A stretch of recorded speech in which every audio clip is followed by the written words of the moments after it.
আমার নবী মা হারা ইতিম, বাবা হারা ইতিম।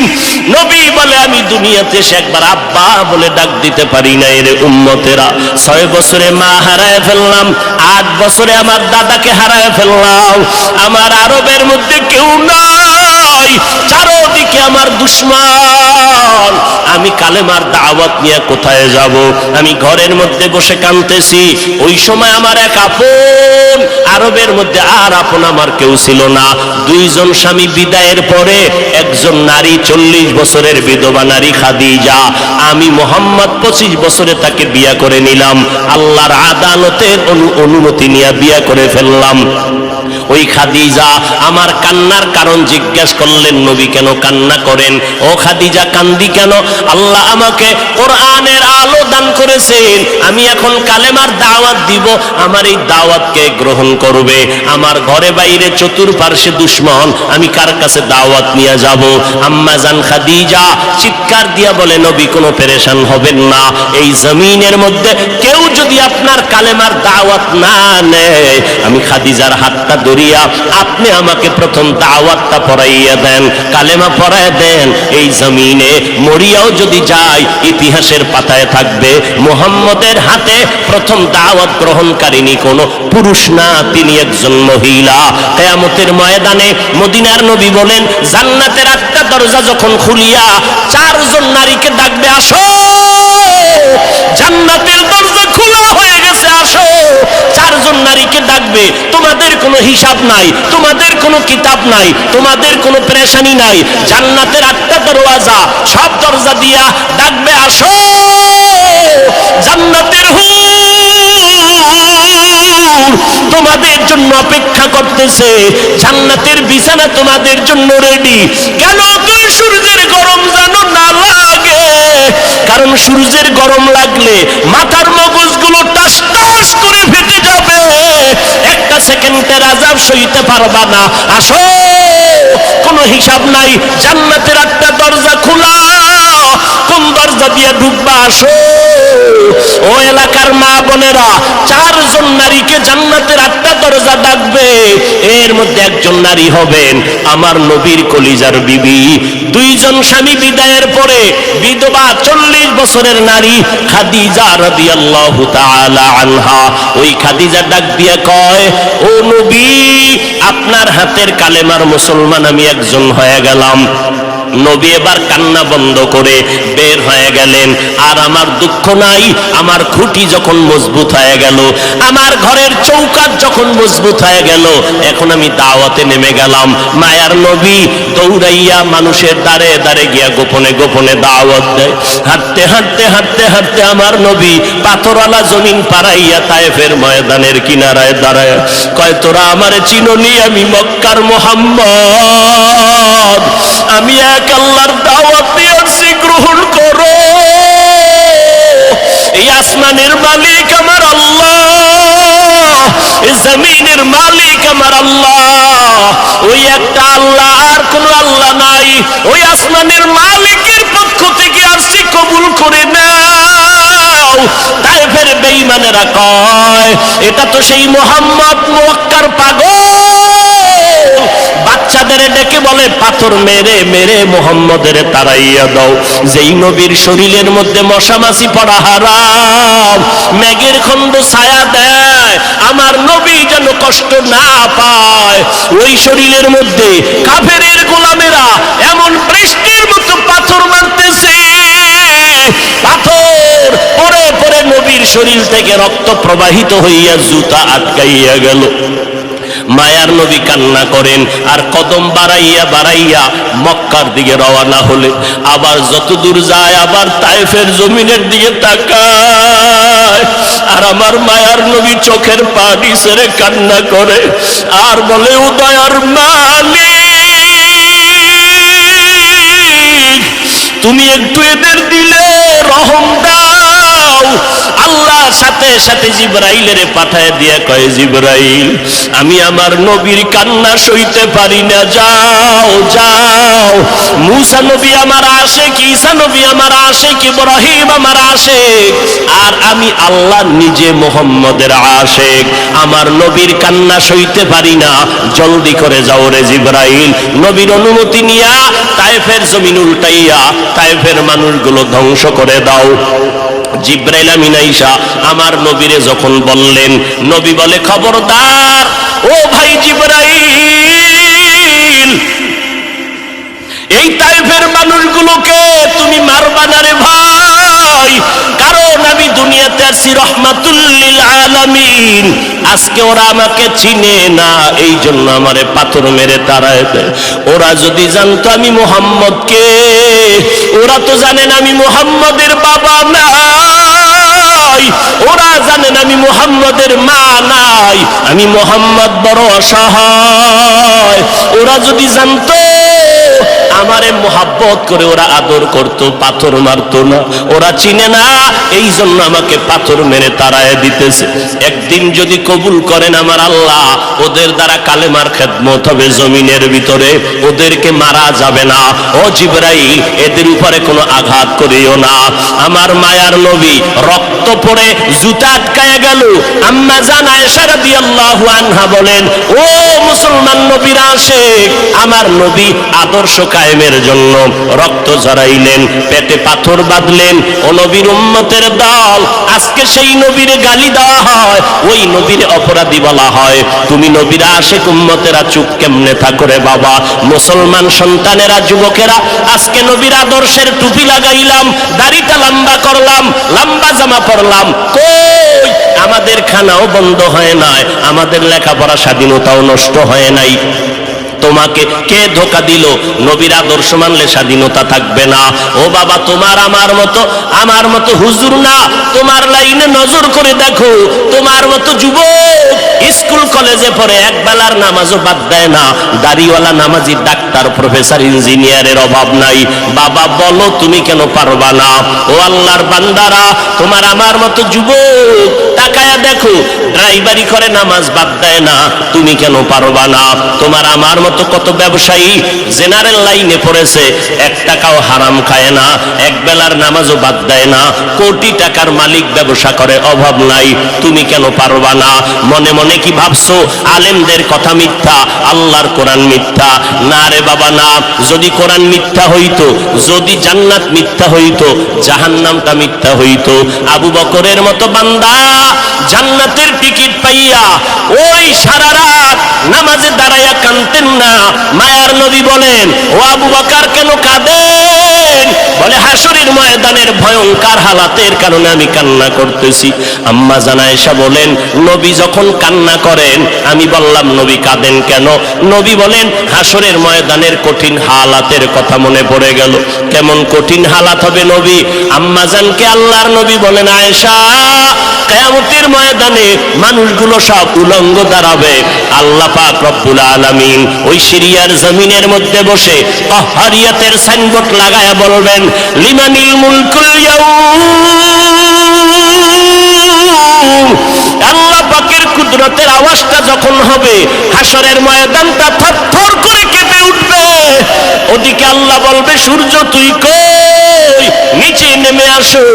আম্মা জান আয়েশাকে নবী বলেন, ও আয়েশা, ওই হাসরের ময়দানে সূর্যটা যখন নিচে নেমে আসবে, সূর্যের গরমে মাটির জমিনটা পুরে হবে তামা।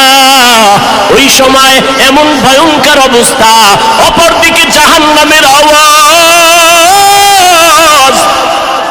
জাহান্নাম বলবে, ও দয়ার মালিক, গুনাহগার গুলো আমার পেটের ভেতরে দাও, আমার পেটে ক্ষুধা লাগছে, তাড়াতাড়ি গুনাহগার গুলো দাও। আল্লাহর নবী বলে, আয়েশা, ওই হাসরের ময়দানে যেই নবীদের কোনো গুনাহ নাই, একজন নবীরও কোনো অপরাধ নাই, কিন্তু সেই নবীরা হাসরের ময়দানের ভয়ঙ্কর হালাত দেখিয়া উম্মতের ভুলে যাবে, নিজেদেরকে বাঁচানোর জন্য হাউমাউ করে কাঁদবেন, আর নাফসি নাফসি নাফসি বলে কাঁদবেন। মুসা নবী উম্মতের ভুলিয়া নিজেকে বাঁচানোর কান্না করবেন, আদম নবী কান্না করবেন নাফসি বলে। গর্তের পিপিলিকা আমার নবীকে চিনে, আল্লাহর কাছে বলেন, হে মালিক মেহেরবানি করে একবার মদিনায় পৌঁছাইয়া দাও, বাইতুল্লাহর ছাদটা দেখা আবার আমার গর্তে আসতে চাই, কবুল করো।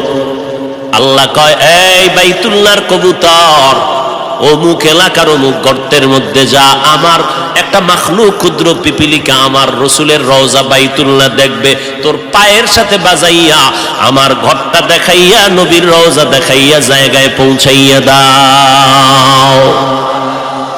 আমার নবী সমুদ্রের প্রাণী মাছের কাছেও পরিচিত, আমার নবী জঙ্গলের প্রাণীদের কাছেও পরিচিত, আমার নবী গর্তের সাপের কাছেও পরিচিত। আমার নবীর আসমান চিনে, জমিন চিনে, গাছ চিনে, মাছ চিনে। নবী খেজুর গাছের সাথে টেক লাগাইয়া খুতবা পড়েন, মিম্বর নাই। যখন মিম্বর নির্মাণ হয়ে গেল, নবী খেজুর গাছের টেক লাগানো বন্ধ করে দিলেন, মরা একটা গাছ। সাহাবায়ে কেরাম বলেন, মানুষ কান্না করলে যেমন আওয়াজ হয়, খেজুর গাছটার সাথে নবী যে টেক লাগাইয়া খুতবা পড়তেন, নবী যখন তার থেকে আলাদা হয়ে গেলে ওই খেজুর গাছটা মানুষের মতো কান্নার মতো আওয়াজ বের হচ্ছে। আমরা দৌড়াইয়া পয়গম্বরের সামনে গেলাম, নবী খেজুর গাছটা মানুষের মতো কান্না করে। নবী এসে হাজির হয়ে গেলেন, এই গাছ তুই কেন কাঁদো? বলে, আমি আপনার বিরহের বেদনায় কান্না করতেছি। ও খেজুর গাছ, তুমি কি চাও? বলে, আপনি আমার জানাজা পড়ায় দেন, এখানেই দাফন করে দেন, আমি চাই জান্নাতে আপনার সাথে আবার থাকতে। আল্লামা রুমি রহমাতুল্লাহি আলাইহি ওই ঘটনা মাআরিফে মাসনবীর মধ্যে উল্লেখ করেছেন। নবীর এটা মুআজিজা, অলৌকিক ঘটনা। আমার নবী খেজুর গাছের দাফন করলেন। আজও যারা মদিনায় গেছেন, মদিনার নবীর রওজা মোবারকের অংশ, বাকি যে অংশটা মেম্বর, আর নবীর রওজার মাঝখান জায়গাটাকে বলে রাউজাতুম মির রিয়াজিল জান্নাহ। যারা মদিনায় গেছেন, ওই রাউজাতুম মির রিয়াজিল জান্নাহ নবীর হুজরা বা রওজা মোবারক আর মিম্বর, যেই মিম্বরে দাঁড়াইয়া আমার নবী খুতবা পড়তেন, আজও সেই মিম্বরটা ওই জায়গায় আছে। কিন্তু ইমাম সাহেব গিয়া আলাদা বারান্দায় গিয়া ইমামের মুসাল্লায় দাঁড়ায়, কিন্তু নবী যেখানে দাঁড়াইয়া খুতবা পড়তেন ওই জায়গাটা আছে। নবী বললেন, রওজা আর ওই মিম্বরের মাঝখান জায়গাটা হলো জান্নাতের টুকরা। ওখানে যে কয়টা পিলার আছে পাথর দিয়া খচিত বাদাই করা, ওই পিলারের প্রত্যেকটা উপরে খুঁটির নাম লেখা আছে। একটা খুঁটির লেখা আছে সাতুনে আয়েশা রাদিয়াল্লাহু আনহা, কারণ ওই খুঁটির সাথে টেক লাগাইয়া আম্মা জান আয়েশা বেশি বেশি বেশি বেশি ইবাদত করতেন।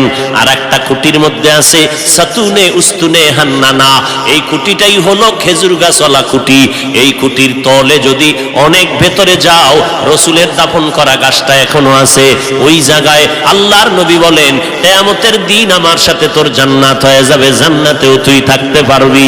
এটা বিশ্বের আর কারো ব্যক্তিগত বিশেষ কোনো কারণ না, রহমাতুল লিল আলামিনের এটা বিশেষ মুআজিজার বরকত। এরে নবীর আশিক, আল্লাহর নবী মোহাব্বতের সাথে ওই গাছটাকে দাফন করে দিলেন। উস্তুনেহান না না জাহাজ রে রসুল নালামিজাদ হামচুয়ার বাবুকুল। একটা গাছ আমার নবীরে চিনতে পারলো, চেনার কারণে বিরহের বেদনায় কান্না করলো। কপাল আমাদের বড় খারাপ, আমরা মানুষ হইয়া সেই নবীর এখনো চিনতে পারি নাই। চিনতে পারছেন? হ্যাঁ, এখানে বহু আশেকে রসুল দাবি করে আমি নবীর আশেক, না জানি কোন পাগলে গিয়া বাইতুল মুকাররমে মিছিল কইরা আইছে, জিন্দা নবীর আগমন শুভেচ্ছা স্বাগতম। মিছিল চলে না ঢাকায়, কেউ খবর নাই। কিন্তু কপাল খারাপ, জিন্দা নবীর আগমনের স্লোগান দিলের মুমিন, ফজরের নামাজ পড়লি না, জোহরের নামাজেও মসজিদে পাওয়া গেল না, আসর পড়ো নাই, মাগরিব পড়ো নাই, এশাও পড়ো নাই। আবার এমন আশেক এই ময়দানে ঢুকছে বিড়ি টানার পর, আবার মোনাজাতের পরও বিড়ি টানতে টানতে বাড়ি যাবে, বরকত ছাড়া যায় না। এরে নবীর আশেক, রবিউল আউয়ালে নবী আসলেন, সুপরিচিত নবী আমার, মিলাদুন নবী, ওয়াফাতুন নবী, সিরাতুন নবী, তিনটা শব্দ আমার নবীর শানের শব্দ। তবে তিনটা শব্দের মধ্যে একটু পাওয়ারে ব্যবধান আছে, পাওয়ার। সিরাতুন নবী শব্দটার পাওয়ার এত বেশি, মিলাদুন নবী আর ওয়াফাতুন নবীর থেকে সিরাতুন নবীর পাওয়ার বেশি। বলে কেমন? বলে মিলাদুন নবীর পাওয়ার কেমন? মিলাদুন নবী যদি কেউ অস্বীকার করে তার ঈমানের পয়েন্ট কমে যাবে। ওয়াফাতুন নবী যদি কেউ অস্বীকার করে তার ঈমানের পয়েন্ট কমে যাবে। কিন্তু সিরাতুন নবী যদি কেউ অস্বীকার করে তার ঈমানটাই থাকবে না। নাম্বার 2, সিরাতুন নবী বললে আর মিলাদুন নবী, ওয়াফাতুন নবী বলার প্রয়োজন হয় না, কারণ সিরাতুন নবীর মধ্যে মিলাদুন নবীও আছে, ওয়াফাতুন নবীও আছে। এই কথা যারা বুঝে না, এই রকম ধর্মান্ধ লোকেরা সিরাতুন নবীর বিরুদ্ধে স্লোগান দেয়। দেখছেন নি ঢাকার অলিতে গলিতে এমন কোন পিলার নাই, এমন কোন দেওয়াল নাই, বড় বড় বড় বড় পোস্টার লাগাইয়া গরম বানায় ফেলছে, পত্রিকার পৃষ্ঠা দেখা যায় না। ঢাকার অলিগুলি পোস্টার লাগানো, সাইয়্যিদুল আইয়াত, 90 দিনের কিলাকিলি। কয়দিন? সাইয়্যিদুল আইয়াত, রাজার বাগেরা এই পোস্টার লাগাইয়া ঢাকাকে ঢেকে ফেলেছে। সাইয়্যিদুল আইয়াদ মানি সব ঈদের সরদার, রবিউল আউয়াল, মিলাদুন নবী, ঈদে মিলাদুন নবী। 90 দিন হেন মিলাদ পালন করবে। আল্লাহ হেদায়াত দান করুন। আরো জোরে বলো ভাইরা আমার, মিলাদুন নবী মানে নবীর সুপরিচিত নবীর জন্ম মোবারক। সিরাতুন নবী শব্দের অর্থ আমাদের নবীর জীবন আদর্শ। জন্ম হয় একদিন আর আমার নবীর জীবন হলো 63 বছর। একদিন আর 63 বছরে যেমন ব্যবধান, মিলাদুন নবী আর সিরাতুন নবীর মাঝেও তেমন ব্যবধান। মিলাদুন নবী এটা আলোচনা করলে নফলের মতো সওয়াব, সিরাতুন নবী আলোচনা করলে হবে না, আমল করা হলো ফরজে আইন। সিরাতুন নবী কারে বলে? সাহাবায়ে কেরামের একটা বড় অংশ আম্মাজান আয়েশা রাদিয়াল্লাহু আনহার দরবারে গেলেন। আম্মাজান নবীর আদর্শের একটু বয়ান করেন। আম্মাজান পাল্টা প্রশ্ন করলেন, আফা তাকরাউনাল কুরআন, ও সাহাবায়ে কেরাম আপনারা কি কোরআন তেলাওয়াত করেন না? ক্বালু বালা, বলেন হ্যাঁ আমরা কোরআন তেলাওয়াত করি। আম্মাজান বললেন, কানা খুলুকুহুল কুরআন, কোরআন শরীফ হলো মদিনাওয়ালা নবীর আদর্শ। অতএব সিরাতুন নবী মানে কোরআন, সিরাতুন নবী মানে নামাজ, সিরাতুন নবী মানে কোরআনে বর্ণিত পর্দা, সিরাতুন নবী মানে কোরআনের বিধান, রোজা রাখা। অতএব যারা সিরাতুন নবী মানি না বলবে, প্রমাণ হলো তারা কোরআন মানে না, আল্লাহর বিধান মানে না। तुकु जाओ सुन्नते अहमद कुजा बा मुहम्मद कैबुअद निस्बतुरा मन अहब्बा सुन्नती कौले रसूल मजदाए काना माई हम कुन कबूल। এতক্ষণ আলোচনার দ্বারা কি বুঝলেন? আমরা মিলাদুন নবী মানি না? মানা লাগবে কিনা? লাগবে। পর্যায় কি, কোয়ালিটি কি, সিস্টেম কি, মান কি? নফল। মিলাদুন নবী মানার মান কি? নফল। সিরাতুন নবী মানার মান ফরজ। সিরাতুন নবী মানি কোরআন শরীফ, সিরাতুন নবী মানি নামাজ, সিরাতুন নবী মানি রোজা, সিরাতুন নবী মানি পর্দা, কোরআনের আইন। এগুলো পালন করা নফল না ফরজ? ফরজ। আল্লাহ বুঝার তৌফিক দান করেন। আমরা এবার ওয়াফাতুন নবী, বাংলাদেশে 2 দল আছে। এক দলে রসুলের ওয়াফাতকে মানে না, রসুল যে মৃত্যুবরণ করেছেন তারা মানে না, কারণ রসুল কখনো মরে নাই। এখন কয় যে রসুল মরিয়া গেছে, এটা কারা কয়? ওয়াহাবিরা বলে নবী মরিয়া গেছে। মরে নাই নবী জিন্দা শুইয়া আছে। ওয়াহাবিরা বলে নবী মরিয়া গেছে। এবার শোনো, নবী যে মরণশীল এটা ওয়াহাবিরা বলছে না, কে বলছে? কোরআনের আয়াত শোনো, বিসমিল্লাহির রহমানির রহিম, ইন্নাকা মাইয়িতুন ওয়া ইন্নাহুম মাইয়িতুন। আল্লাহ বলেন ইন্না, নিশ্চয়ই, কা, হে নবী আপনি মাইয়েতুন। মাইয়েত, মাইয়েত জানাজা যখন পড়েন সামনে যে থাকে কি বলেন তারে? মাইয়েত মানে কি জিন্দা না মৃত্যু? আল্লাহ বলেন ইন্নাকা নিশ্চয়ই নবী আপনি মাইয়েতুন, মাইয়েত। ওয়া ইন্নাহুম মাইয়েতুন, অন্য প্রাণীদেরও মরণশীলেরাও মৃত্যুবরণ করবে, আপনারও মরণ হবে। বলেন আমার নবীর 12ই রবিউল আউয়াল ইন্তেকালের পরে জানাজা হয়েছিল নি? সোমবার দিন জোহরের আগে নবীর ইন্তেকাল, মঙ্গলবার দিন সকালবেলা গোসল কমপ্লিট হয়ে গেল। রওজা মুবারকে নবী যেখানে আছেন এটা আম্মা জান আয়েশার ঘর। আম্মা জান আয়েশার হুজরায় নবী ইন্তেকাল করেছেন। ওই জায়গায় নবীকে চাদর দেওয়া হলো। সাহাবায়ে কেরাম লাইন দিয়ে ঢুকেন, কোনো ইমাম নাই, আলাদা আলাদা একা একা নামাজ পড়ে যায়। ফেরেশতারা নামাজ পড়ে, এইভাবে নামাজ চললো। মঙ্গলবার সারাদিন, বুধবার সারাদিন নামাজ চললো, এইভাবে নামাজ হয়। ও নবীর আশিকেরা বলো, জিন্দা ব্যক্তির জানাজা হয়নি, নবীর জানাজা হয়েছে। আল্লাহ পাক বলেন, ও নবী আমি অল্প টাইমের জন্য আপনার দেহ মোবারক থেকে রুহুটাকে আলাদা করে ফেললাম। এরপরে কবরে রাখার পর কি হয়েছে জানোনি? আল্লাহর নবী বলেন, কবরে রাখার পর আল্লাহ রুহুটা আমাকে ফিরাইয়া জিন্দা বানায় দিবেন। ক্বালান নবী সাল্লাল্লাহু আলাইহি ওয়া আলিহি ওয়াসাল্লাম, আল আমবিয়া ওয়া আহইয়াউন ফি কুবুরিহিম ইউসাল্লুন। আল্লাহর নবী বলেন, সব নবীরা, আল আম্বিয়া সমস্ত নবী পয়গম্বরগণ, আহইয়াউন জিন্দা, কোথায়? বলে ফি কুবুরিহিম, কবরের ভেতরে, কবরের ভেতরে, কবরের ভেতরে, রওজার ভেতরে সব নবীগণ জিন্দা। ইউসাল্লুন, সব নবীরা কবরের মধ্যে জিন্দা হয়ে কি করে? আল্লাহর নবী কয়, সব নবীরা কবরের মধ্যে জিন্দা হালাতে নামাজরত অবস্থায় কিয়ামত পর্যন্ত আমার আল্লাহর মারিফতের মজা নিতে থাকবে। কিয়ামত পর্যন্ত জিন্দা থাকবে কবরের ভেতরে। আহলে হাদিস নামের এক দলেরা কয়, আমরা নবীরে কবরে জিন্দা মানি না। জিন্দা আহলে সুন্নাত ওয়াল জামাতের বিশুদ্ধ আকীদা, আমার নবী শুধু নয় সমস্ত নবীরা কবরের মধ্যে জিন্দা। আল্লাহ বলেন, আমি তাদেরকে কবরের মধ্যে খানা দেই, রিজিক দেই। এবার তার সেরার এক দলেরা কয়, তো নবী যদি জিন্দা হয় খায়নি? খায়। কি খায়? রুটি না ভাত? যদি ভাত রুটি খায়, প্লেট কই, গেলাস কই, পানি কই? কেমন ফিডা দরকার? এই রকম তারসেরা মানুষ, ধর্মান্ধ, এরা বলে রসুল জিন্দা না, এখনো মরা। নাউজুবিল্লাহ, ইয়ে না? হ্যাঁ, তাকে যদি জিজ্ঞাসা করো, আমরা মায়ের গর্ভে ছিলাম, আল্লাহ তাআলা দুনিয়াতে আসার আগে আমাদের মায়ের গর্ভে আমাদের দেহের মধ্যে রূহ দান করে জিন্দা বানাইছিলেন নি? কথা কন। তাহলে আমরা আমার মায়ের গর্ভে জিন্দা ছিলাম নি?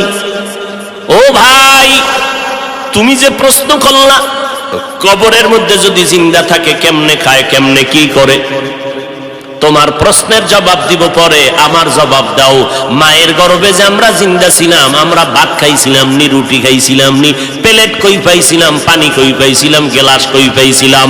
এই প্রশ্নের জবাব যেই দিন দিবি, ওই দিন দিব জবাব নবীরা কবরে কেমনে খায়।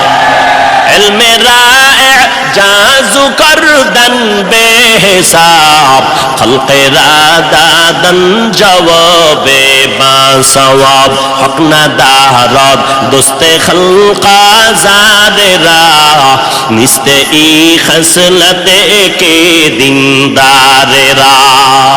ও গো নবীর উম্মতেরা,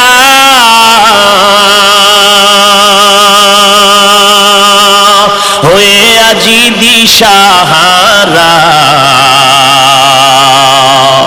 কোরআন হাদিসের চলো যখন যাহা চায় মনে, নবী বিনে কে তরাবে পুলসিরাত মিজানে, নবী বিনে কে তরাবে পুলসিরাত মিজানে। চলো চলো চলো মুমিন চলো নবীর সন্ধানে, নবী বিনে কে তরাবে পুলসিরাত মিজানে। উম্মতের কান্ডারি নবী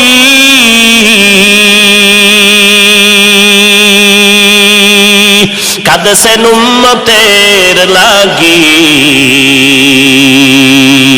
এখনো কাঁদেন নবীজি, এখনো কাঁদেন নবীজি শুয়ে মদিনার পানে, নবী বিনে কে তারাবে পুলসিরাত মিজানে, নবী বিনে কে তারাবে পুলসিরাত মিজানে।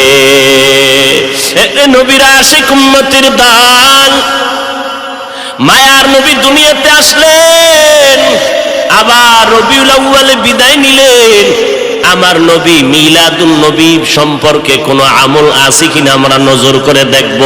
নজর করে তাকাইয়া দেখলাম নবী মিলাদুন নবীর উদ্দেশ্য করে আমার নবী, মুসলিম শরীফের মধ্যে হাদিস আছে, নবী বলেন সপ্তাহের প্রত্যেক সোমবার আমি মুহাম্মদ একটা করে রোজা রাখতাম, সোমবার দিন রোজা রাখতাম।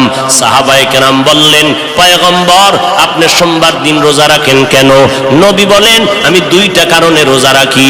একটা কারণ আল্লাহ যেদিন আমাকে দুনিয়ায় পাঠাইছেন ওই দিনটা ছিল সোমবার, আমি রোজা রাখার মাধ্যমে আমি আমার দুনিয়াতে আগমনের শুকর আদায় করি।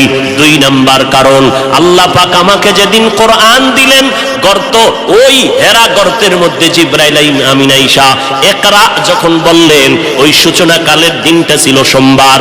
আমি নবী সোমবার দিন রোজা রাখার মাধ্যমে আমি কোরআন নাজিলের শুকর আদায় করতেছি। ও নবীর উম্মতেরা, তাহলে হাদিস থেকে পাইলাম মিলাদুন নবী, নবীর জন্ম মোবারকে আমার নবী রোজার আমল করেছে। পায়কেরামরা এই আমলটা ধরে রেখেছেন। অতএব নবীর উম্মতেরা আমার নবী রোজা রাখছেন। অতএব যারা নবীর মিলাদ পালন করতে চাও, নবীর আমল রোজার আমলটা সোমবার দিন শুরু করে দাও। রোজা রাইখা মিলাদের শুকর আদায় করো রে বাবা।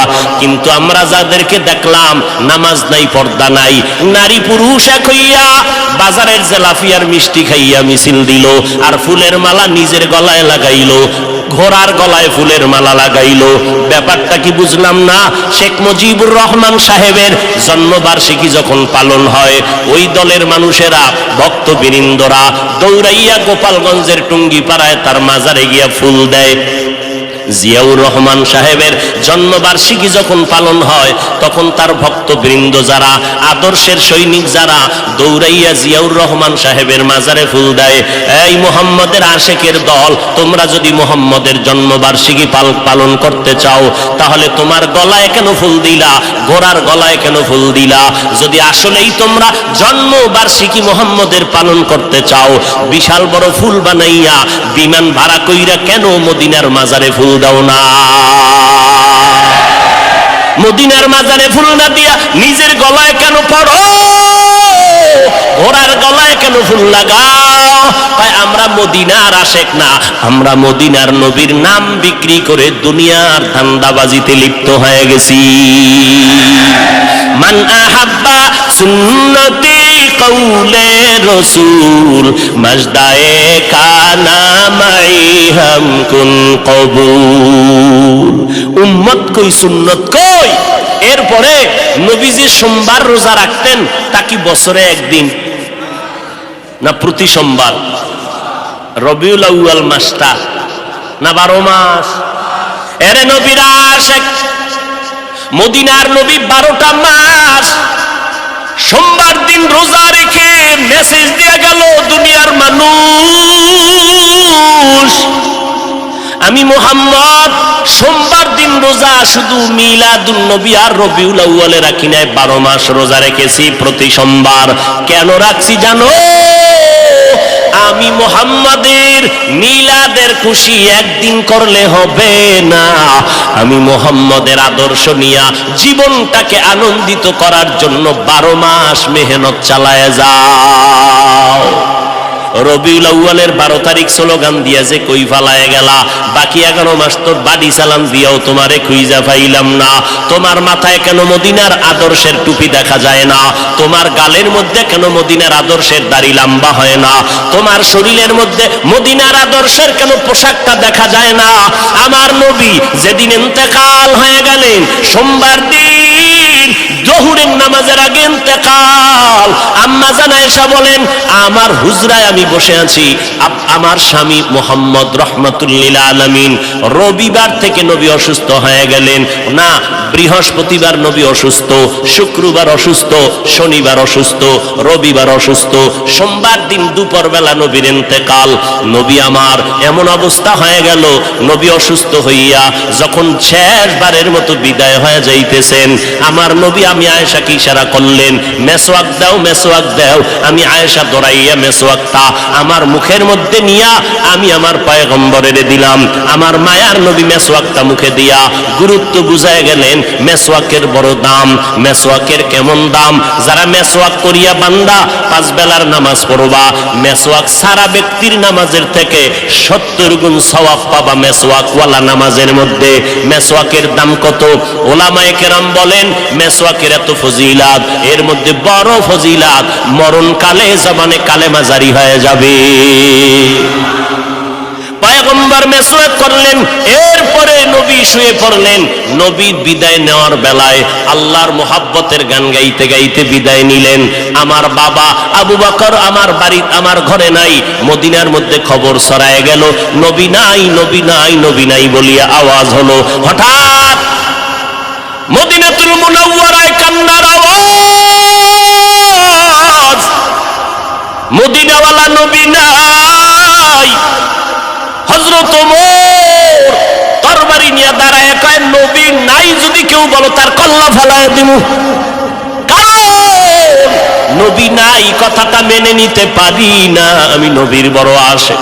আমি ওমর ছিলাম জাহান্নামের আসামি, আমার মতো খারাপ এই দুনিয়ায় কেউ নাই। ওই মায়ার নবীর মুহাব্বতের আদর্শ কলবে লাগাইয়া এরপরে আমি আজ ওমর বড় দামি হয়ে গেলাম। ওই নবীর কথা আমি মেনে নিতে পারি না, যে বলবি নবী নাই কল্লা ফালায় দেব। হযরত আবু বকর আওয়াজ পাইয়া দৌড়াইয়া মসজিদে নববীর মধ্যে এসে মিম্বরে আসে, বলে ওমর বসে যাও। গরম কথা না বলে একটু ঠান্ডা মেজাজে বসে পড়েন। ওমর বলে আমার মেজাজ কেমন যেন গরম হইতেছে, আবু বকরের কথা আমার কানের মধ্যে যায় না, আমার মাথা গরম হয়ে গেল। নবী নাই নাই কথাটা আমি মেনে নিতে পারতেছি না, কারণ এটা দুশ্মনের কারণ না, গভীর মুহাব্বত আর ভালোবাসার কারণ। আল্লাহর নবী বলেন আমার ইন্তেকাল হয়ে গেল, এদিকে সাহাবায়ে কেরামের হালাত, কান্নার আওয়াজ, মহিলারা ঘর থেকে বেরিয়ে গেল, বাচ্চাগুলো হাউ বাউ করে কাঁদতেছে, জঙ্গলের প্রাণীরা কাঁদতেছে, ঘাসে মুখ লাগায় না, কান্নার আওয়াজ। আবু বকর খুতবা দিয়া সব মদিনার মুসল্লিদেরকে মুসলমানের একটা ভাষণ দিলেন। ওমরের বসতে বললেন, বসে না। আবু বকর সিদ্দিক রাদিয়াল্লাহু তাআলা আনহু কোরআন শরীফের আয়াতটা পড়লেন, ওয়ামা মুহাম্মাদুন ইল্লা রাসূল ক্বাদ খালাত মিন ক্বাবলিহির রাসূল আফা ইম্মাতা আও কুতিলান ক্বালাবতুম। ওমর বলতেছেন আবু বকর আমাকে বারবার বসতে বলার পরে আমি বসতে চাই না, মেজাজ গরম, কিন্তু যখন কোরআন শরীফের আয়াতটা আবু বকর মুহাব্বত লাগাইয়া যখন পড়তে শুরু করলেন কোরআনের আয়াত, আমি ওমরের এত অ্যাকশন জারি করলো, হঠাৎ করে আমি ওমর অচেতনের মতো তরবারিটা কই পড়ে গেল হুঁশ নাই, আমি জায়গায় বসে গেলাম, মাথা ঠান্ডা হয়ে গেল, কেমন যেন আগুনের মধ্যে পানি ঢেলে দিল। ও আবু বকরের তেলাওয়াতটা শোনা মাত্র আমি জমিনে বসে গেলাম, এবার মাথা ঠান্ডা হয়ে গেল, হঠাৎ মাথার মধ্যে চলে আসলো আমার নবী নাই নাই। আমি ওমর চোখের পানি আর ধরে রাখতে পারি না, কান্না শুরু হয়ে গেল আমার। যে কোনো পরামর্শের জন্য নবীর দরবারে দৌড়াইতাম, যেই নবীর চেহারা দেখলে পেটের ক্ষুধা নিবারণ হয়ে যাইত, যেই নবীর দরবারে বসলে বাড়ি ঘর সব ভুলে যাইতাম। আমার নবীর জন্য কলিজাটা কেটে দেওয়ার জন্য রেডি ছিলাম। আজ আমার নবী নাই, আমি ওমর, আজ আমি কার কাছে গিয়ে একটু পরামর্শ নিব? আমার মায়ার নবী, যেই নবী একটু হাসি দিলে মনে হয় যেন মুক্তার দানার মতো হাসিটা ফুটতেছে। যেই নবীর চেহারা দেখলে শুধু দেখতেই মনে চায়, পেটে কোনো ক্ষুধা নাই। যেই নবীর মুহাব্বত, মিশকের ঘেরান তার ঘাম। যেই নবী রাস্তা দিয়ে হাঁটলে দুপার্শ্বের গাছ নত হইয়া নবীরে সালাম জানায়। যেই নবীর শরীরের মধ্যে মশা মাছি পড়া হারাম ছিল, ওই নবী আজ নাই। আমি ওমরে কোথায় গিয়ে একটু মাথা গুজানোর ঠাই পাবো? কলিজায় সান্ত্বনা নিব, সান্ত্বনা নেওয়ার মতো আজ আমার কেউ রইল না। কান্নার আওয়াজ চলতেছে।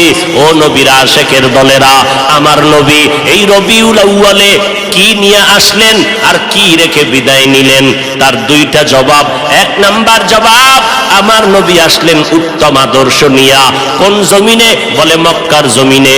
কেমন হালাত? বলে মক্কার মানুষের মতো বদমাশ, জালেম, চরিত্রহীন মানুষ সারা দুনিয়াতে আর কোথাও ছিল না। এই মানুষগুলো এত খারাপ, বাইতুল্লাহর ভেতরে 360টা মূর্তি টানানো, আবার এই বাইতুল্লাহর চারপাশে এই মক্কার চরিত্রহীন নারী পুরুষেরা উলঙ্গ হইয়া তাওয়াফ করে একসাথে, নারী পুরুষ। এরপরে নারীদেরকে পছন্দ করে না, কন্যাদেরকে জ্যান্ত দাফন করে দেয়। এই যুবক যুবতী অবাধে চলে, যৌবনের আদান প্রদান করে। মক্কার মানুষ এত খারাপ, নারীদেরকে হত্যা করে দেয়। বিধবা নারীদের কোনো দাম নাই, কন্যাদের কোনো দাম নাই। আমি পয়গম্বর এমন এক আদর্শ নিয়ে মক্কায় আসলাম। আমার আদর্শ যখন গ্রহণ করা শুরু করলো, মক্কার খারাপ মানুষ এত দামি মানুষে পরিণত হয়ে গেল। আমার আল্লাহ একদিন ডেকে বলেন, ও নবী, খবর শুনেন, আপনাকে নতুন এক সংবাদ দিলাম। অমুক অমুক অমুক অমুক সাহাবী, এদের নামে আমি আল্লাহ ফাইনাল সিদ্ধান্ত করে মরণের আগে আমি আল্লাহ জান্নাতের টিকিট দিয়ে দিলাম। আমার নবীর আদর্শ গ্রহণ করে 10 জন সাহাবা জান্নাতের টিকিট পেয়ে গেলেন। আবু বকর, ওমর, ওসমান, আলী সহ 10 জন রাদিয়াল্লাহু আনহুম আজমাইন। এর নবীর আশিক, এই রবিউল আউয়ালে আমার নবী আদর্শ নিয়ে আসলেন। কই? আজকে সেই নবীর আদর্শ মুসলমানের সন্তানের ভেতরে নাই। আমার নবীর রেখে যাওয়া আদর্শ হিন্দু ভাইয়েরা কখনো পালন করবে না। আমার নবীর আদর্শ খ্রিস্টানেরা পালন করবে না। আমার নবীর সুন্নতের আমল ইহুদিরা করবে না। আমার নবীর সুন্নতের আমল কোন বৌদ্ধ ধর্মের মানুষেরা করবে না। আমার নবীর রেখে যাওয়া সুন্নতের আমল করবে একমাত্র নবীর আশেক মুসলমানেরা। কিন্তু কপাল কেন খারাপ? এত বয়ান হচ্ছে, ফজরের পরে বয়ান, জহুরের পরে বয়ান, আসরের পরে বয়ান, মাগরিবের পরে বয়ান, 12টা মাস বয়ান চলছে বক্তাদের, পীর সাহেবদের বয়ান, আল তাবলিগ ওয়ালাদের বয়ান, জুমার দিন খতিব সাহেবদের বয়ান। এত বয়ানের পরেও কেন মানুষের দাড়িটা লম্বা হয় না? মদিনাওয়ালা নবীর তরিকায় কেন বান্দা টুপি মাথায় পড়ো না? আজকে নবীর তরিকারে জবাই করিয়া কেন বেঈমানের পা চাটা গোলাম হইয়া চুলগুলো কেটে কেটে ইন্দুর আর বান্দর হয়েছ রে বাবা? বল, আমার নবীর তরিকার মধ্যে কি চুল কাটার নিয়ম নাই? আমার নবীর তরিকায় নখ কাটার নিয়ম আছে। আমার নবীর আদর্শে জুতা কেমনে পরবা সেখানেও নবীর আদর্শ আছে। জুতাটা কেমনে খুলবা সেখানেও নবীর আদর্শ আছে। আমার নবীর কেমন পাওয়ারফুল আদর্শ! এমন আদর্শ জমিনার কারণ নাই। অমুকের আদর্শের সৈনিক আমরা, আল্লাহর কসম। এই জমিনে যত মানুষের আদর্শ আছে, আব্রাহাম লিঙ্কনের আদর্শ, মাও সেতুনের আদর্শ, লেনিনের আদর্শ, কার্ল মার্ক্সের আদর্শ, এক কথায় সব দুনিয়ার মানুষের আদর্শগুলো নাপাক। একমাত্র মদিনাওয়ালা নবীর আদর্শই হলো পাক। সমস্ত মানুষের আদর্শ নাপাক, মদিনার নবীর আদর্শ কেন পাক? দুনিয়ার মানুষের আদর্শ নাপাক হওয়ার কারণ তার চোখ দুইটা নাপাক, তার হাতটা নাপাক, তার দেমাগ নাপাক। কারণ আমি নাপাক কেন? বক্তা হইয়া চেয়ারে বসে মজার মজার বয়ান দিলাম, কিন্তু এই এলাকার মানুষ জানে না আমার হাতটা কি পরিমাণ গুনার কাজ করেছে, আমার জবানটা কি পরিমাণ অপরাধ করলো, আমার চোখ দুইটা কি পরিমাণ অন্যায় করেছে। এই এলাকার মানুষ যদি জানতো, আমার চেয়ারে বসে বয়ান করার সুযোগ দিত না। আল্লাহ কয়, বান্দা আমি তোর সম্মানটারে নষ্ট করি নাই, কারণটা কি জানো? তুই বড় আলেম এই জন্য না, তোর বডির মধ্যে আছে পয়গম্বরের আদর্শ, আর তুই মুহাম্মদের উম্মত হওয়ার কারণে তোর ইজ্জত নষ্ট করি নাই। নষ্ট তো করি নাই, আমি আল্লাহ তোরে আবার ডাক দিলাম, তওবার দরজায় এসে যদি দুই ফোঁটা চোখের পানি ছেড়ে আমি আল্লাহকে একবার আল্লাহ বলে ডাক দাও, লাব্বাইক বলে যদি তুই হাজিরা দাও, আমি আল্লাহ তোর জীবনের সব গুনাহগুলো মাফ করে দিব। কারণ আমি চাই না আমার মায়ার নবীর উম্মতেরা জাহান্নামে যাবে, কারণ একটা সেকেন্ডের আযাব আমার কোনো বান্দা সহ্য করার শক্তি হবে না। আম্মা জান আয়েশা বলেন, একদিন দেখি আমার মায়ার নবী আমার হুজরায় বসে গুনগুন গুনগুন করে কান্না করেন। আমি আয়েশা বললাম, নবী আমার কোনো ভুলের কারণে আপনি কাঁদেন, আমার কোনো ব্যবহারে কষ্ট পাইয়ে আপনি কাঁদেন নাকি? মায়ার নবী কয়, না না আয়েশা, তোমার ব্যবহারের কারণে কাঁদি না, আমি কান্না করি হাসরের ময়দানের কথা মনে পড়ে গেছে রে আয়েশা। ওই হাসরের ময়দানটা কেমন ভয়ঙ্কর হবে, ওই কথা মনে পড়ে যাওয়ার কারণে আমি কান্না করি। ও নবীর উম্মতেরা, আমার নবীর আদর্শ দেখিয়া মক্কার মানুষ দলে দলে কালেমা পড়ে নবীর সৈনিক হয়ে যায়। আমার নবীর কেমন আদর্শ! নবী রাস্তা দিয়ে হাঁটে, যেখানে কদম দেয় ওখান থেকে দীর্ঘদিন মেশকের ঘেরান আসতেছে, নবীর ঘাম থেকে মেশকের ঘেরান পাওয়া যায়। আমার নবী হাঁটতেছেন রাস্তা দিয়া, বারবার সালামের আওয়াজ শোনা যায়। সাহাবায়ে কেরাম বলেন, মানুষ নাই, সালামের আওয়াজ কোথা থেকে শোনা যায়? নবী বলেন, ও সাহাবায়ে কেরাম, আমি মুহাম্মদের সুসংবাদ পাইয়া জঙ্গলের হরিণ আমারে সালাম দিয়েছে, জঙ্গলের বাঘ আমারে সালাম জানিয়েছে, জঙ্গলের প্রাণীরা আমারে সালাম দেয়। আমার নবীর শরীরের মধ্যে মশা মাছি পড়া হারাম। আরবের মানুষ তাকায় দেখে, মুহাম্মদ যেদিকেই যায় একটা মেঘের খণ্ড তার মাথার উপরে। কেন? সূর্যের গরম জানো নবীর শরীরে লেগে কষ্ট না দেয়, মেঘের খণ্ড ছায়া দেয়। আমার নবীর শরীরে মশা পড়ে না, মাছি পড়ে না, নবী কষ্ট পাবে। সেই নবী আমার এই উম্মতের আদর্শ বাস্তবায়নের জন্য পেটে পাথর বেঁধে কালেমার দাওয়াত দিলেন। আমার নবী মা হারা ইতিম, বাবা হারা ইতিম। নবী বলে, আমি দুনিয়াতে সে একবার আব্বা বলে ডাক দিতে পারি না। এর উম্মতেরা, 6 বছরে মা হারায় ফেললাম, 8 বছরে আমার দাদাকে হারায় ফেললাম। আমার আরবের মধ্যে কেউ নাই, চারদিকে আমার দুশ্মন। আমি কালেমার দাওয়াত নিয়ে কোথায় যাব? আমি ঘরের মধ্যে বসে কাঁদতেছি। ওই সময় আমার এক আপন, আরবের মধ্যে আর আপন আমার কেউ ছিল না। 2 জন স্বামী বিদায়ের পরে একজন নারী, 40 বছরের বিধবা নারী খাদিজা। আমি মুহাম্মদ 25 বছরে তাকে বিয়া করে নিলাম, আল্লাহর আদালতের অনুমতি নিয়ে বিয়া করে ফেললাম। ওই খাদিজা আমার কান্নার কারণ জিজ্ঞেস করলেন, নবী কেন কান্না করেন? ও খাদিজা, কান্দি কেন? আল্লাহ আমাকে কোরআনের আলো দান করেছেন, আমি এখন কালেমার দাওয়াত দিব, আমার এই দাওয়াতকে গ্রহণ করবে। আমার ঘরে বাইরে চতুর্পার্শ্বে দুশ্মন, আমি কার কাছে দাওয়াত নিয়ে যাব?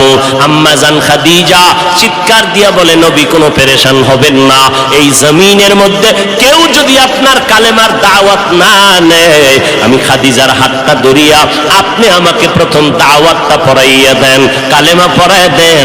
এই জমিনে মরিয়াও যদি যায়, ইতিহাসের পাতায় থাকবে মুহাম্মদের হাতে প্রথম দাওয়াত গ্রহণকারিনী কোনো পুরুষ না, তিনি একজন মহিলা।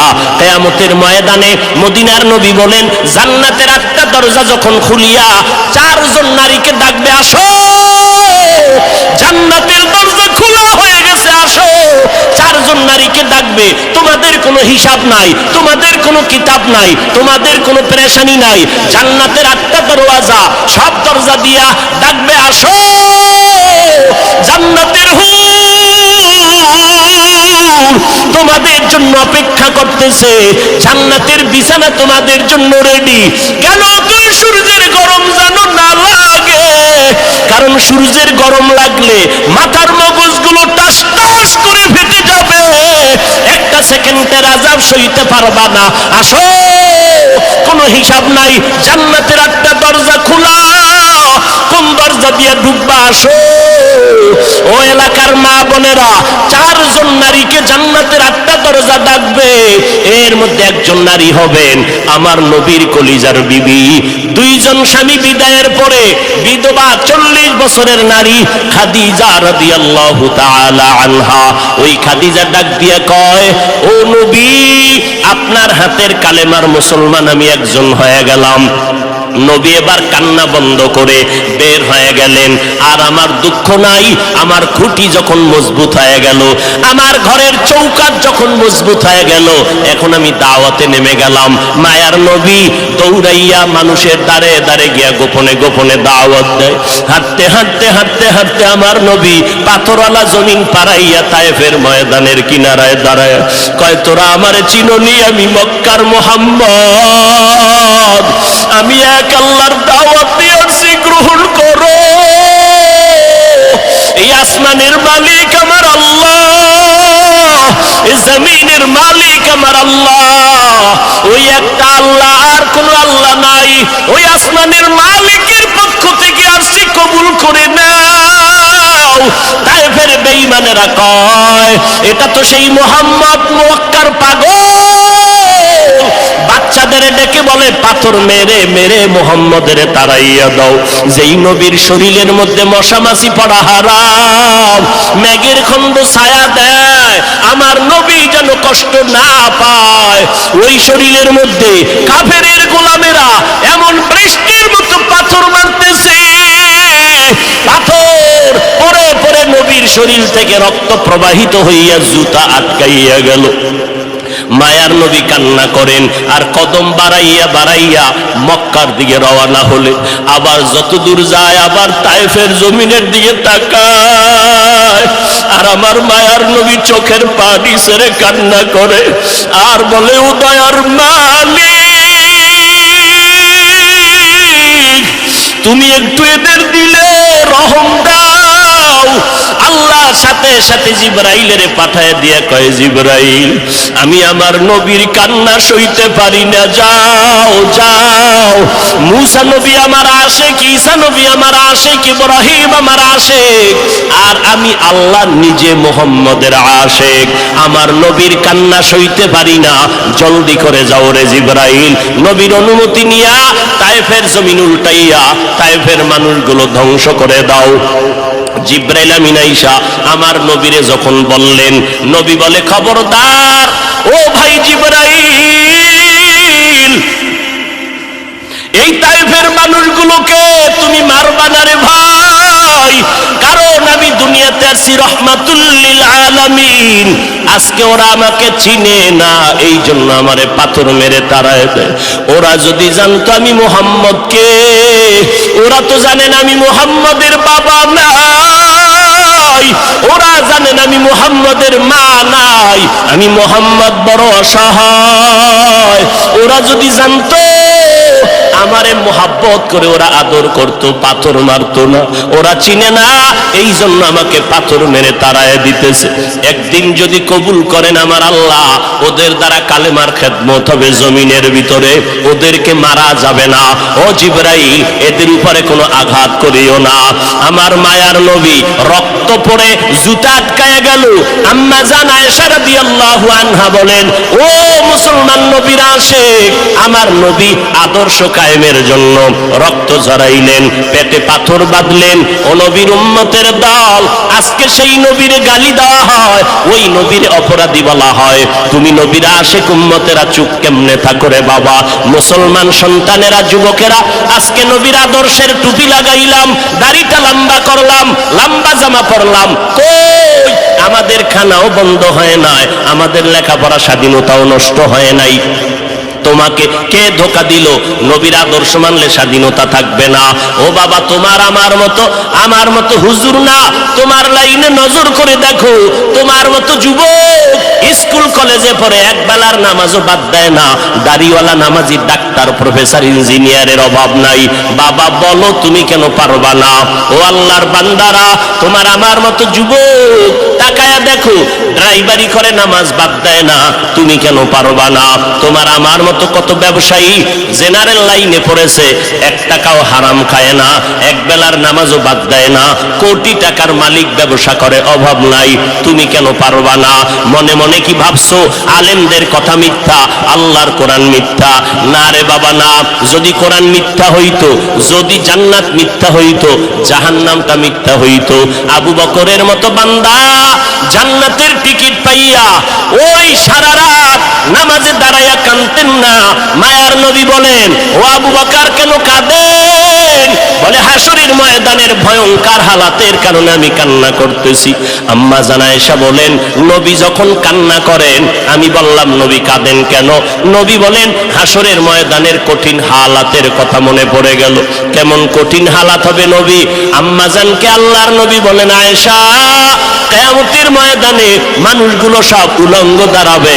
আল্লাহ পাক রব্বুল আলামিন ওই সিরিয়ার জমিনের মধ্যে বসে কাহরিয়াতের সাইনবোর্ড লাগায়া বলবেন, লিমানিল মুলকুল ইয়াউম। আল্লাহ পাকের কুদরতের আওয়াজটা যখন হবে, হাসরের ময়দানটা থরথর করে কেঁপে উঠবে। ওদিকে আল্লাহ বলবে, সূর্য তুই কই? নিচে নেমে আসো। আম্মা জান আয়েশাকে নবী বলেন, ও আয়েশা, ওই হাসরের ময়দানে সূর্যটা যখন নিচে নেমে আসবে, সূর্যের গরমে মাটির জমিনটা পুড়ে হবে তামা। ওই সময় এমন ভয়ঙ্কর অবস্থা, অপরদিকে জাহান্নামের আওয়াজ। জাহান্নাম বলবে, ও দয়ার মালিক, গুনাহগার গুলো আমার পেটের ভেতরে দাও, আমার পেটে ক্ষুধা লাগছে, তাড়াতাড়ি গুনাহগার গুলো দাও। আল্লাহর নবী বলে, আয়েশা, ওই হাসরের ময়দানে যেই নবীদের কোনো গুনাহ নাই, একজন নবীরও কোনো অপরাধ নাই, কিন্তু সেই নবীরা হাসরের ময়দানের ভয়ঙ্কর হালাত দেখিয়া উম্মতেরে ভুলে যাবে, নিজেদেরকে বাঁচানোর জন্য হাউ মাউ করে কাঁদবেন, আর নাফসি নাফসি নাফসি বলে কাঁদবেন। মুসা নবী উম্মতেরে ভুলিয়া নিজেকে বাঁচানোর কান্না করবেন, আদম নবী কান্না করবেন নাফসি বলে। আম্মা জান আয়েশা বলেন, নবী, ওই হাসরের ময়দানে আপনি কি করবেন? মায়ার নবী কাঁদেন আর বলেন, আয়েশা, ওই কঠিন সময় আমি মাওলার কাছে সিজদায় পড়ে কাঁদবো। ওই সময় আমি আমার নিজের জন্য চিন্তা করব না, আমি কেঁদে কেঁদে বলবো, আমার উম্মত গুলো কই? ও আল্লাহ, আমার উম্মত গুলো জান্নাতে দাও। একটা উম্মত জাহান্নামে গেলে আমি মুহাম্মদ জান্নাতে যাব না রে আল্লাহ। ও নবীর আশিকের দল, ওই আল্লাহর নবীর কথা মিথ্যা মনে করিও না রে বাবা। আমার নবী 63 বছরের জীবনে একটা মিথ্যা কথা বলেন না রে নবীর আশিক। কেন তুমি আজকে নবীর তরিকা মতো চলো না? চাকরিও যাবে না, লেখাপড়াও যাবে না, ডাক্তারি পড়ো, ইঞ্জিনিয়ারিং পড়ো, প্রফেসর হও, কিন্তু নবীর তরিকার মালাটা গলায় লাগাও, মা বাবার দোয়া নিয়ে সামনে আগাও। কারণ মা বাবার চোখের পানি সারা জমিনের মধ্যে আর কারো দোয়ায় আগানো যায় না। আজকে মা বাবার চোখের পানিতে চেয়ারে বসলাম, তুমি টাকা পয়সা বাড়ি গাড়ির মালিক, মা বাবার চোখের পানির কারণে পরীক্ষায় ভালো নাম্বার পেয়েছো মা বাবার দোয়ার কারণে। ওই মা বাবার দোয়া নিয়ে তওবা করো, আর নবীর সুন্নতের মালা গলায় লাগাও, উলামায়ে আহলে হকের পরামর্শ নিয়ে আগাও। কারণ গুনাহগার হইয়া কবরে গেলে উপায় নাই, গুনাহগার হইয়া হাসরের ময়দানে দাঁড়াইলে উপায় নাই। ওসমান রাদিয়াল্লাহু তাআলা আনহু কবরের কিনারা দিয়ে গেলে হাউমাউ করে কান্না করতেন। ওমরে ফারুক দরজা লাগায় কান্না করেন, কবরে কেমনে একা থাকবো, আমি গুনাহগার হয়ে যদি ধরা পড়ে যাই আল্লাহর কাছে আমার উপায় নাই। আবু বকর নামাজে দাঁড়ায় কাঁদেন, হাসরের ময়দানে যদি আল্লাহ আমার আমল পছন্দ না করেন, সাথে সাথে অর্ডার হয়ে যাবে, জাহান্নামের হ্যান্ডকাপ হাতের মধ্যে লাগায়া দাও। ওই সময় জাহান্নামের আগুনের তাপে পেটের নাড়ি ভুড়িগুলো পায়খানার রাস্তা দিয়ে পড়তে থাকবে। ওই জাহান্নামের আযাব একটা সেকেন্ডের জন্য সহ্য করার ক্ষমতা কারো হবে না। এই রবিউল আউয়াল থেকে তওবা করো রে বাবা। ও যুবক, ও বৃদ্ধ বাবাজি, পর্দার আড়ালের আম্মা জানেরা, আল্লাহর দরবারে তওবা করেন। আজকে আমি বক্তা, আপনারা শ্রোতা, এই পরিচয় কিন্তু মরণকালে কোনোটাই থাকবে না রে বাবা। সাদা কাপুনের প্যাকেটটা যখন হয়ে যাবে, কে আলেম, কে মূর্খ, কে ধনী, কে গরিব, কে ছাত্র, কে শিক্ষক, কোনো ভেদাভেদ থাকবে না। ওই সাদা কাপুনের প্যাকেট বানাইয়া অন্ধকার কবরে রেখে সবাই চলে যাবে। ওই কবরে তিনটা প্রশ্ন আমাকেও করা হবে, আপনাকেও করা হবে। জবাব যদি দিতে না পারি, মদিনার নবী বলেন সাথে সাথে কবরের সাথে জাহান্নামের দরজা খুলে যাবে। ও আল্লাহর বান্দারা, আজকে দুনিয়াতে সূর্যের গরম সহ্য করতে পারি না, জাহান্নামের আগুন কেমন করে সহ্য করবা? আল্লাহর কাছে দিল খুলিয়া বলো, অন্তর দিয়া বলো, হে মালিক, এই ময়দানে আমার মতো গুনাহগার কেউ নাই। গুনার কারণে আমার হাত না পাক, চোখ না পাক, অন্তর না পাক। আল্লাহ, তুমি আমাকে মাফ করে দাও। আল্লাহ, ও আল্লাহ, নবীর চিনতে পারি নাই, নবীর সুন্নতের মালা গলায় লাগাইতে পারি না রে আল্লাহ। মানুষ কত সম্মান করে, হুজুর বলিয়া সম্মান করে। কত বুড়া বুড়া মানুষ পানির বোতল নিয়ে এসে কয়, হুজুর পানিতে দম করেন, আমার ঘরে অসুস্থ রোগী পড়ে আছে। কত বিশ্বাস নিয়ে আসলো যে আমার পানি পড়ার কারণে অসুস্থ রোগীটা সুস্থ হয়ে যাবে। কিন্তু ওই লোকটা জানেন আমি কত বড় গুনাহগার। আমার গুনার খবর যদি জানতো, কেউ আমার কাছে এসে পানির জন্য দাঁড়ায় থাকতো না রে আল্লাহ। ও আল্লাহ, আপনি জানেন আমি কত বড় অপরাধী। আমার গুনার খবর আমার মা বাবা ভাই বোনেরা কেউ জানে না, আপনি জানেন রে আল্লাহ। জানার পরেও তো রাগ করিয়া পানি বন্ধ করেন নাই, বাতাস বন্ধ করেন নাই। আজকে এই ময়দানের মধ্যে মনে হয় আমার মতো গুনাহগার কেউ নাই। তওবার নিয়ত করে ফেললাম রে আল্লাহ, জীবনে আর নামাজ ছাড়বো না, বেপরদায় চলবো না, আর মা বাবাকে কষ্ট দিব না, উলামায়ে আহলে হকের বিরুদ্ধে যাব না।